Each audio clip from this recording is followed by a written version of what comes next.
How many of you know that there's not one left of the Tasmanian people, full blood Tasmanian?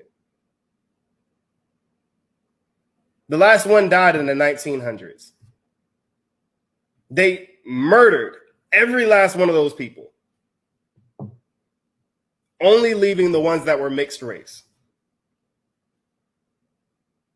Now, luckily, the last one that died was a male. Luckily, the last one that died was a male. Why do I say that? Because was commonly thought by Israelites who believe that Israel that Israel is only black will say, well, how is it that we say, even if they say they were Israelites, if their women were raped by Europeans, then their children are European anyways, according, because keep in mind, your ethnicity or your nationality is based on your father. So if your father is European, you're European, right? So they say, well, if all their women were raped, then that means all their children was European anyways.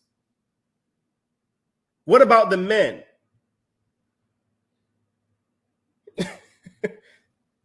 See, if the women were raped and they had children that were mixed race women, then guess what the men can do? They marry those women, and guess what? Their children are Aboriginal again, or their children are according to that race again. So the good part is that the last one that died had a family. The last Tasmanian that died had a family. His wife was of mixed race, but he was not. So his children are, in essence, full Tasmanian. So the people, the people itself still lives on through his family, right? And that population continues to grow from that point. But that just goes to show the foolishness and the ideas that these Israelites are bringing. Well, if all the women was raped, then that means that the whole nation is Edomite anyways, or is European anyways. Totally discounting the men that were still the men can't get raped and have children, can they?